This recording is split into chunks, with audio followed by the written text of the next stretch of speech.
What's happening? I'm Ross. I want to talk today about America's debt, our staggering, revolting, nauseating amount of debt. Last year, Americans racked up $17.29 trillion worth of debt. That's 17.29 trillion.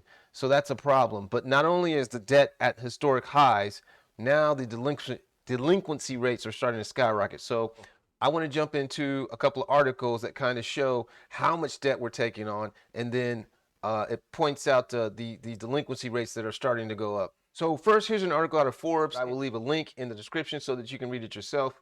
56 million Americans have been in credit card debt for at least a year. Americans are increasingly leaning on their credit cards. Altogether, card balances now total $1.8 trillion, according to the latest quarterly report from the Federal Reserve Bank of New York. Over the past 2 years, Americans' credit card balances have skyrocketed 40%, said Ted Rossman, senior industry analyst at Bankrate.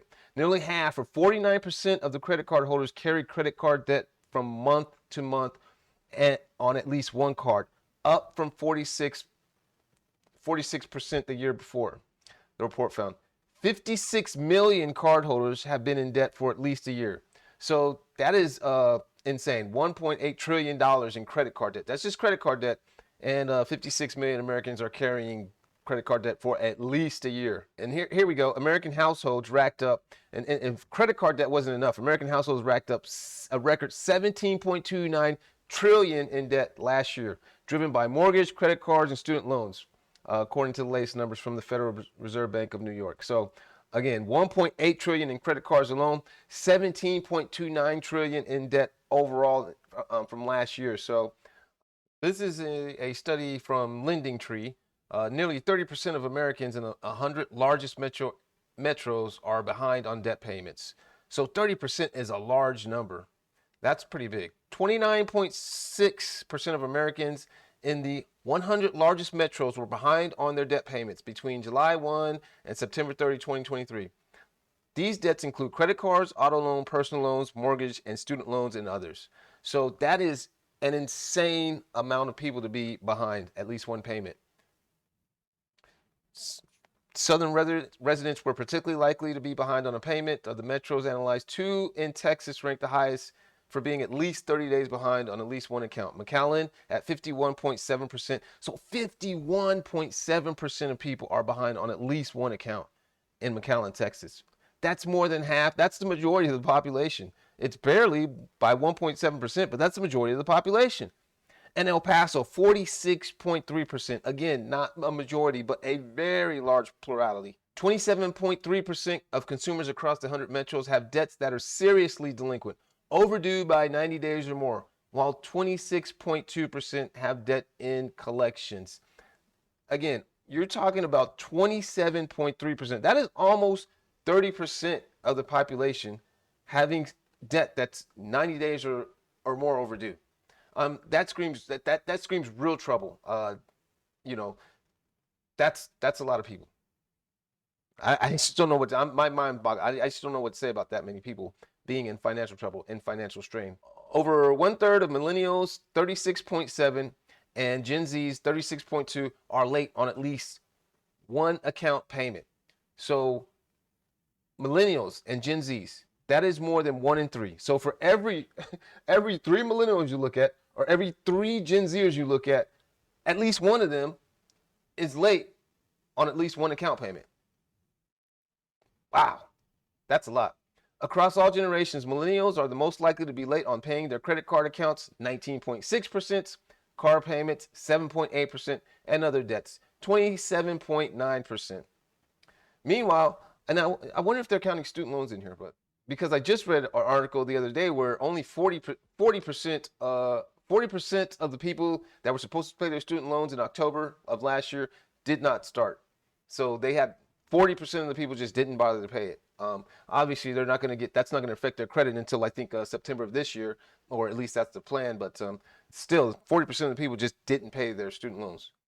Meanwhile, millennials are 84.4% more likely to have debt in collections than baby boomers. 1 in 3 millennials, 33%, has a debt in collections versus 17.9% of baby boomers. Again, that just shows to the level of distress, financial distress in the country. Let's see, McAllen, El Paso, and Baton Rouge. That's 1, 2, and 3. Wow, if you look at this list, though, it is almost entirely the South. Columbia, South Carolina, Jackson, Mississippi, San Antonio, Augusta, Georgia, Greenville, South Carolina again, Tennessee, North Carolina, Louisiana, Alabama, um, Houston, Dallas, South Carolina, Tulsa, Oklahoma. That's not the South. Wow, Little Rock, Arkansas. So you can see here, people are struggling down south. I mean, I'm sure they're struggling everywhere, but the South seems very much to be leading the pack as far as struggling and paying their debts off. So let's get into the next article. This one is from the Business Insider. Americans are missing credit card payments at the highest rate in a decade. By the way, if you're getting any value of this video, please consider mashing the like button. Americans are having a hard time paying off their credit cards. We know that. A report from the Federal Reserve Bank of Philadelphia found that credit card delinquency rates have surpassed pre-pandemic levels, with the share of balances 30 days past due hovering at the highest mark since 2012. So that's what, 11 years, 12 years from that, ago? In the second quarter of 2021, credit card delinquency rates were at historic lows. Those figures have steadily climbed since then, however, and the spending behavior reflects greater consumer fragility, Philadelphia Fed economist said.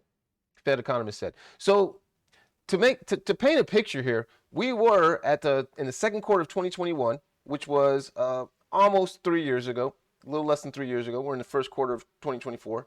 So almost 3 years ago, the credit card delinquency rates were at historic lows. They were at historic lows. So it doesn't say what the lows were, but I'm gonna assume it was at least 10 years because it says historic, right? So in 3 years' time, we went from being at delinquency rates that were at least 10-year lows to now 12-year highs in 3 years. That is an amazing shift. So again, it's like this said, the greater consumer fragility. That means people are struggling, right? So we went from the government giving out, COVID payments, and people came to started paying down their credit card debt. And that's where we got the historic lows from. But immediately, or not immediately, but soon thereafter, inflation set in. So the COVID payments stopped, and then the prices of everything started going up. So what happened was we lost all those gains on paying credit cards off, and people started using those same credit cards, and people are still using those same credit cards just to get by. This is my theory, just from reading a lot of articles and talking to people. This is what seems to be happening to me, happening in my opinion. Let's go a little bit further. Revolving balances as a share of the overall balance climbed from 65% in 2021 to 70% in the third quarter of 2023. During the same period, the share of accounts making the full payment has moderated, meaning gone down, driven by strong consumer spending and dwindling government support. While the share of full payment accounts declined, it remains high compared to pre-pandemic levels. So that's at least one silver lining. But yeah, the revolving balances, meaning balances that you're carrying from 1 month to the next, it went up from 65% to 70%, again, in the course of about 2 years. So there was a real turnaround based vis-a-vis the COVID payments and then the inflation and to where we're at now. So there's a lot of consumer distress out there, right? And I know the narrative coming from the administration is everything's good. I get that. There's an election coming up, so they're going to do everything they can to kind of keep this under wraps and kind of make sure this doesn't blow over. But can we last till November? I think so. I don't think there's going to be anything major unless something major breaks. But this right here is telling. Americans are struggling, so it will be interesting to see how things turn out. Got one more article I want to get into. Oh, wait. One last thing I wanted to point out, and this is still the Business Insider article.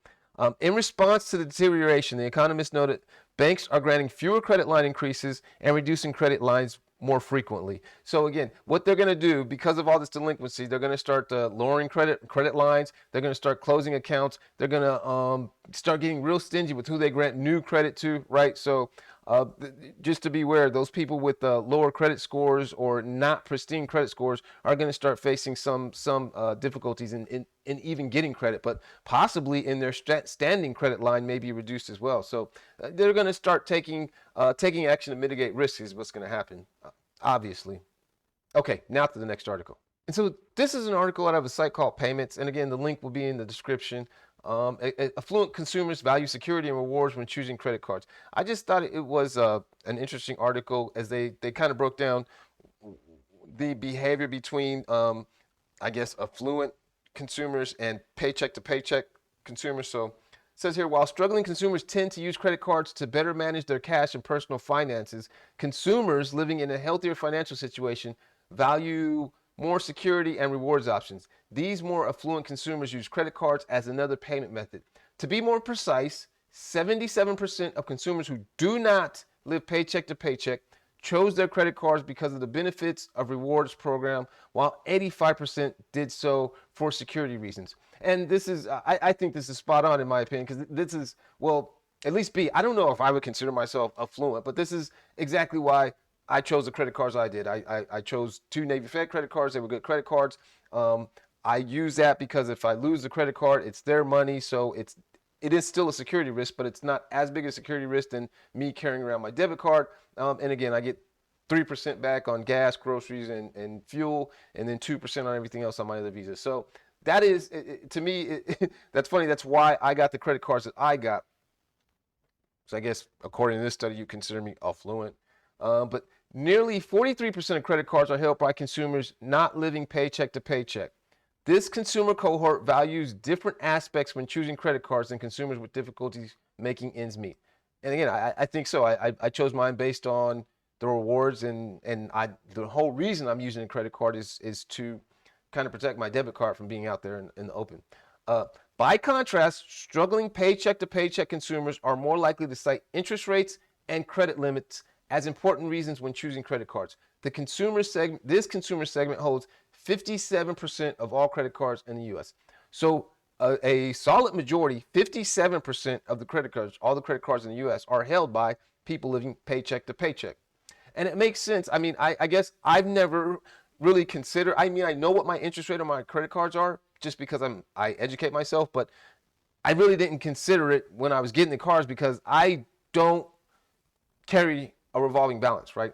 All the payments are paid within that billing cycle. So I never pay any interest. So I really wasn't worried about the interest. That's not why I got the card. I didn't get the card to borrow money. I got the card as a payment method. Consumers with more difficulties making ends meet or with worse credit score hold fewer credit cards than those who live in a healthier financial situation or those who have higher credit scores. So just saying people that are living paycheck to paycheck have less credit cards than those that are quote unquote affluent.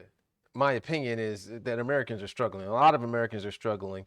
And I know that the news coming out of the government says it's good news, but I just don't believe it. I don't see how these debt, first of all, why is the debt so high? It's not like the Americans want to be in high debt, because you see in 2021, when they had the opportunity, when the government was handing out money, they were paying off, a lot of Americans were being responsible and paying off that debt. So the fact that there was such a drastic turnaround, to me, indicates that people aren't using debt because they want to. They're using debt out of a necessity. At least a lot of people are. I'm sure there are some people in there that there could be some decrease in lifestyle that would stop them from spending on the credit card. But there are a lot of people out there that are using credit card to make ends meet. So, and then with the increase in debt, you've also got the increase in delinquency rates. So again, I don't see how that's jiving with what I'm hearing out of the official data. I think there's a lot of economic distress. There's a lot of Americans that are having trouble making ends meet with